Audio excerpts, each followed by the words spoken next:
Welcome to the Innovation and Compliance Podcast, part of the Compliance Podcast Network. Join us every week as we talk with industry innovators who are making compliance to help business run more efficiently and, at the end of the day, more profitably. Here's your host, Tom Fox. Hello, everyone. This is Tom Fox, back for another episode, and today you're in for a real treat. I have with me Robert Clark. He's the Manager of Legal Research at TRACE International, and we're here to discuss the TRACE Bribery Risk Matrix. It's an excellent tool for the compliance practitioner, and we're going to be able to take a deep dive into it and go through it and see how you can use it. So with that incredibly long-winded introduction, Robert, first of all, thank you for taking the time to visit with me today. It's my pleasure, Tom. Thank you. Let's just jump right into it. Late last year, TRACE announced the 2018 edition of the TRACE Bribery Risk Matrix and introducing the TRACE Data Browser tool. Could you describe both of these resources for the compliance practitioner? Absolutely. The TRACE Bribery Risk Matrix is a tool for assessing bribery risk on a country-by-country basis. Businesses need to have some sort of country-level risk assessment as part of the process of allocating their compliance resources in a risk-appropriate manner.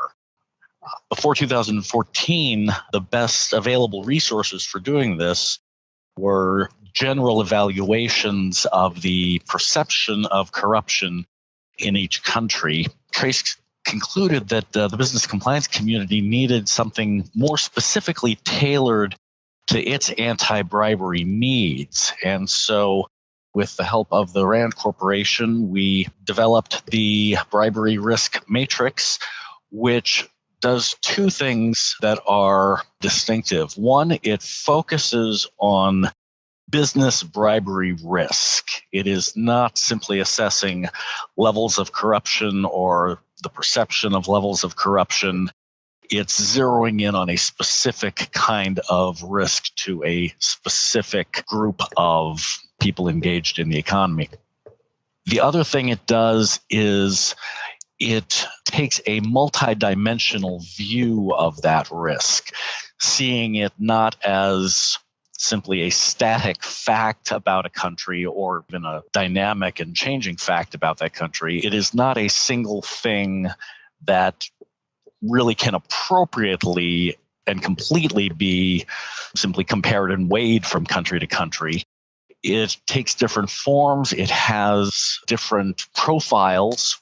And we try to capture that by looking at a range of factors or domains, as we call them, that we believe contribute to the bribery risk in each country.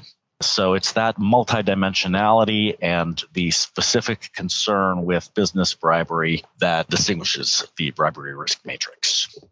So one of the documents that was released in late 2018 is the methodology report. And Yes. In that, you list the model, which you articulated the 4 domains. But I was wondering if you could perhaps explain how the domains work and maybe even give a few highlights of the subcategories in each domain. Absolutely, yes. I look at the 4 domains as describing sort of the different locations from which bribery risk is influenced. The first domain, which we call the domain of opportunity, is concerned with the direct engagement with public officials in each country. And it asks 3 questions. First, simply how much interaction can you expect there to be? How many procedures are in place that you need to follow? How many meetings do you have to have with tax officials? How much of the economy is government run? The logic there is simply the more interactions you have with public officials, the more chances there are for a public official to demand a bribe. Now, will such a public official demand a bribe? That question is addressed by the second subdomain, which we call expectation. The second subdomain, expectation, attempts to answer the question of whether bribes are going to happen or bribes are going to be requested by simply asking, is that generally understood as the way things are done in the country? And that one actually does tend to follow fairly closely the more commonly known indexes of perceptions of corruption in a country. And then the third question to ask in the particular interaction is whether, if a public official were to ask for a bribe, would that official have leverage to make it hard for the other side to resist that demand? That is, if government and the bureaucracy functions very smoothly and very quickly and very efficiently, and you apply for a permit on day 1 and you get the permit on day 4 or 5, you're generally not going to have much leverage as an official to try to extract something for yourself. If it is slow, if it could take a month, if it could take 5 months, and there's really no way of knowing with certainty how long your project may be held up, that gives the official a lot of leverage and makes it much more critical that your employees and agents be given backing and the understanding to hold firm in their resistance of any bribe demands. That's the first domain. The second domain we call deterrence. That speaks to whether there is anything discouraging public officials from demanding bribes. We currently have 2 subdomains for that. One we call dissuasion, and that speaks to general attitudes within society about the legitimacy of government and the acceptability of a culture of bribery. The second goes to enforcement and concerns the strength of law enforcement efforts generally and anti-bribery, anti-corruption efforts specifically. If a government has good enforcement mechanisms, that's going to make it a lot less appealing for someone to engage in a bribery scheme. The third domain is transparency. And the reason we include that, moving out from the sort of particulars of a particular transaction and asking, does the society have the tools it needs to detect, expose, and thereby deter corrupt schemes? So the transparency domain has 2 subdomains, one for processes, which looks to how transparent, as the title says, government processes are, how easy it is to get information about what the government is doing, what laws are being passed, what contracts are being handed out. And the second subdomain, transparency of interests, attempts to assess how easy or difficult it is to determine the interests that public officials might have in particular entities in order to find out if there is a covert bribery scheme taking place. It can be helpful to know where the money is flowing and who the money is ultimately flowing to. And then finally, in order for that kind of information to be valuable, you need to have people willing and able to pursue those lines of inquiry. So we assess both the degree of press freedom and strength of the free press and the strength of civic institutions generally to act as a check on and watchdog with respect to government abuses. Really, it seems to me that this is a very sophisticated set of factors that you're looking at. How does the compliance professional utilize this information in an anti-corruption compliance program or perhaps, others, AML, export control, data privacy? Well, they can do it in 2 ways. First of all, we do, with all of these 4 domains, we do combine them into a top-level risk score for the purpose of providing a high-level overview of the degree of risk. So if you're trying to simply make an assessment of, do I need to do more due diligence on this project, or should I allocate those resources to another project, the matrix can help inform that evaluation by roughly placing each country within a certain kind of risk level. But The matrix also aims to help those who want to dig a little deeper and understand not just whether a place is more or less risky, but where does that risk come from? What does that risk look like? Am I more in danger of encountering pervasive petty shakedowns, or is the overall government administration generally fairly streamlined and safe, but there's very little government transparency, very little public oversight, and there is a greater likelihood of contracts being awarded on the basis of bribes at a very high level.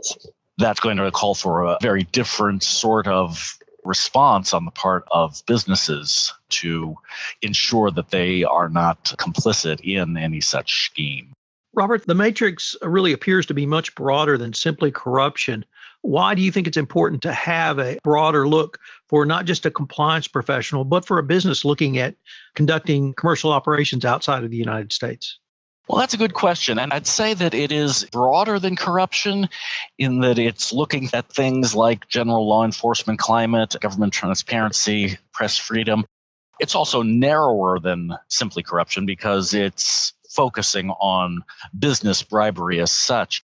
But, it's our belief that to understand the business bribery risk climate, it helps to understand the bigger picture, the bigger profile. We want to help people in the compliance community understand the history and processes that give rise to the risk. And one way we do that, and this goes back to something you asked about earlier, the data that we base the matrix on, which is obtained from a number of leading public interest and international organizations like World Bank, United Nations, World Economic Forum, et cetera. We believe that the conditions of a particular country can best be understood by looking at those numbers and seeing how those have perhaps changed over time. So rather than trying to build the matrix as something that would track how bribery risk changes over time, we've instead made available online our complete data set and arranged it in a way that it's relatively easy to browse through and get a visualization of how the underlying conditions have changed and developed over the past however many years are available for each source. And that's what the Matrix data browser is, which we've just developed and opened up this year. So you've got a lot of materials that I've used in preparation for this podcast. You've got the methodology that we've talked about. You've got the matrix results, and you've even got an FAQ. Are these all available for other compliance practitioners or somebody who visited the TRACE website? Well, they are. The matrix is a free and open and public resource that we make available. You can get to it through our website at traceinternational.org. And you can also review the full matrix scores as well as the underlying data at the matrix browser, which is found at matrixbrowser, one word, .traceinternational.org. And you can also access the FAQ there. The methodology report, I believe, is available from the matrix page on our main website, so that can be accessed there too. Well, Robert, this is just not only a fascinating, but I find it an incredibly useful tool for the compliance practitioner, but even beyond the compliance practitioner, any business person who wants to take a look at areas where they may want to do business. I'm sure it took a lot of work on your part, but I wanted to thank both you and Trace for putting this up and making this available to the greater compliance community.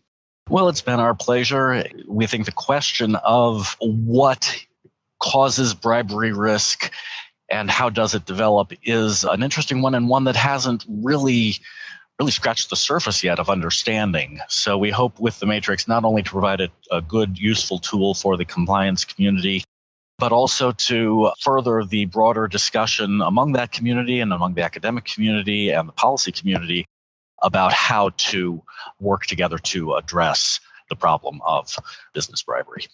Robert, unfortunately, we're near the end of our time, but I've been visiting today with Robert Clark. He is the manager of legal research at TRACE International on the TRACE Bribery Risk Matrix.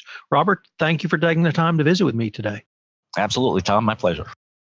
If you're a compliance professional looking for a convenient and effective way to fulfill your continuing education requirements, go to fcpacompliancereport.com/courses and choose from 4 hour-long training packages that will keep you current.